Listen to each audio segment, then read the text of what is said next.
দৈনিক ৯০০ টাকা আপাতত আমাদের সেভ হচ্ছে শুধুমাত্র এই পরিত্যক্ত ভুট্টা গাছ থাকার কারণে এবং মেশিন থাকার কারণে। আর ঘাস আমরা আবাদ করেছি মোটামুটি ১ বিঘা হবে। এইখান থেকে ঘাস নিয়ে আসি এবং ভুট্টা গাছ দিয়ে মিশিয়ে আমরা মেশিন দিয়ে কিন্তু সেটা কাটি। তো এই যে দেখতে পাচ্ছেন যে কাটার যে সংমিশ্রণগুলো মিশ্রণ হয়ে আছে এভাবে সবুজ ঘাস এবং পাশাপাশি ভুট্টা গাছ।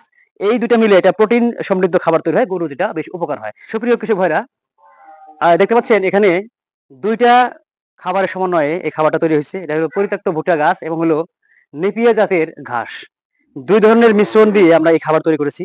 দেখতে পাচ্ছেন আমার সামনে যে বস্তাগুলো রয়েছে, এই বস্তাগুলোতে আমার এই যে এই ঘাসগুলো আমরা একটু আগে মেশিন দিয়ে কাটছি, আমরা সেটা দেখাবো। তো এই যে ২ জাতের যে সংমিশ্রণ, একটা হলো ভুট্টার গাছ, যেটা বাতিলকৃত ভুট্টা গাছ বলি আমরা, পরিত্যক্ত ভুট্টা গাছ। এই ভুট্টা গাছ এবং হলো নেপিয়ার ঘাস দিয়ে আমরা আজকে গরুর খাবার তৈরি করেছি। এই ক্ষুদ্র গরু খামারি যারা আমরা রয়েছি যারা, তারা কিন্তু এই ধরনের খাবার যদি দেই তাহলে এই যে তীব্র যে খড়ের যে দাম, মানে তীব্র বলতে মহামারী আকার ধরা চলে যে এত দাম দিয়ে আসলে খেয়ার কিনা গরু পালা সম্ভব না। তো সেই ক্ষেত্রে যদি আপনারা যদি বড় মেশিন থাকে, আমাদের বাড়িতে মেশিন আছে যেহেতু আমরা সেহেতু ওই জমি থেকে পরিত্যক্ত ভুট্টা গাছগুলো আমরা নিয়ে এসে এই কাজগুলো করি। তো আমরা দেখাবো আজকে এই ধরনের খাবার গরু কিভাবে খায়, কেমন খায়। অনেকে কমেন্ট করেছে যে গরু আসলে খায় কিনা। তো আমরা সেটা দেখাবো। তো এই ধরনের আমরা যে দেখতে পাচ্ছেন আমার সামনে যে এই যে কুচি, কুচি আকারের, এটা কিন্তু আরো কুচি হয়। এটা ফিনিশিং কুচি হয়। এই কুচি, কুচি করলে কি হয়? গরু শুধু মানে না চিবিয়ে গিলে ফেলে। এতে করে হজমটা অতি দ্রুত হয়ে যায়। লাস্টিং করে কম খাবারটা। তো এখন দেখতে পাচ্ছেন যে এই ধরনের আমি দেখাই যে এই যে খাবারটা আছে, এটা কিন্তু একটু আংশিক বড় করা হয়েছে। আমরা মেশিনে প্রিমিয়াম লাগানোর কারণে এই কাটা সাইজটা একটু বড় হয়। বিধায় গরুটা কিন্তু গিলতে পারে না, চিবায়, চিবায় খেতে হয়।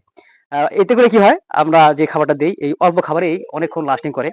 তো সেই ক্ষেত্রে যারা ক্ষুদ্র খামারি রয়েছেন, যারা দেখছেন বা যারা ভিডিও দেখবেন, তাদের প্রতি আমার রিকোয়েস্ট হলো যে এই ঊর্ধ্বমুখী বাজার ব্যবস্থাপনায় চোপড়, ভুসি বা আরো যে আনুষঙ্গিক যে খৈল লাগে, বিভিন্ন খাবার লাগে, যে আমরা গরু যারা মোটা তাজাকরণ করি, গরু পালি, যারা দুগ্ধজাত গাভী পালন করি, এদের ক্ষেত্রে অনেক সমস্যা হয়। তো সেই ক্ষেত্রে আমরা এই ক্ষুদ্র প্রচেষ্টা আমরা কিন্তু করেছি যে আমার বাবা কিন্তু এই বিষয়টা অনেকদিন আগেই উনি ফলো করছে এবং এই কাজটা আমাদের দ্বারা করাচ্ছি, করছি আমরা। তো মেশিন থাকার কারণে আমরা পারছি, যারা মেশিন নাই তারা কিন্তু পারবে না। কারণ ভুট্টা গাছ কিন্তু অনেকটাই শক্ত এবং মোটা। এই গাছটা যদি আপনি হাত দিয়ে কাটেন বা বটি দিয়ে কাটেন, গরু খাবে না এবং নিজেরও কষ্ট হবে, কয়দিন করবে, পারবেন না। আর যদি এরকম মেশিন থাকে এবং যদি এই ঘাস কাটা মেশিন যদি বড় থাকে, তাহলে আপনারা এর দিয়ে ঘাসও কাটতে পারবেন, খড় কাটতে পারবেন, পাশাপাশি এই নেপিয়ার ঘাস বা পাকচং ঘাস, যারা ঘাস যাই হোক না কেন, সবুজ ঘাস হলেই হয়েছে। এ ধরনের ঘাস হলে আপনারা এই ধরনের একটা সংমিশ্রণ খাওয়া করতে পারবেন। তাহলে এই ঊর্ধ্বমুখী বাজার ব্যবস্থাপনায় খড় লাগবে না, খড়ের দাম প্রচুর, শেষে লাগবে না। যেমন আমরা যদি আমাদের যে গরুগুলো আছে খড়ে যদি হিসাব করি, মনে হয় যে ১৪০ আড়ি লাগে, তাহলে ৭ গুণন ১৪০, মোটামুটি ৯০০ মতো টাকা লাগবে। তো দৈনিক ৯০০ টাকা আপাতত আমাদের সেভ হচ্ছে শুধুমাত্র এই পরিত্যক্ত ভুট্টা গাছ থাকার কারণে এবং মেশিন থাকার কারণে। আর ঘাস আমরা আবাদ করেছি মোটামুটি ১ বিঘা হবে।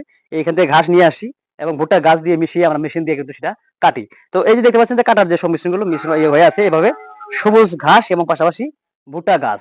এই ২ টা মিলে এটা প্রোটিন সমৃদ্ধ খাবার তৈরি হয়, গরু যেটা বেশ উপকার হয়। তো আমরা অনেকেই কমেন্ট করেছেন যে গরু আসলে খায় কিনা। আমরা পরবর্তী ভিডিওতে দেখাবো যে গরু এগুলো কিভাবে খায় এবং কেমন মজা করে খায়, থাকে কিনা। তবে অনেকে গরুগুলো খায় না। আমরা শুরুতেই যদি করেন, দেখবেন যে খাবে না।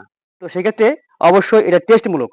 আমাদের গরু তো যখন আনা হয় বা যারা বা যেগুলো বাছুর হয়, এরা কিন্তু ঠিকই খায়। অতএব সবার ক্ষেত্রে না হতে পারে, কিন্তু আমরা করতেছি। আপনারা ট্রাই করতে পারেন, চেষ্টা করতে পারেন। তাহলে এই বাজার ব্যবস্থাপনায় আপনারা অনেকটাই স্বাবলম্বী হবেন এবং সাশ্রয়ী হবেন। গরু খামারিরা লাভবান হবেন। ধন্যবাদ।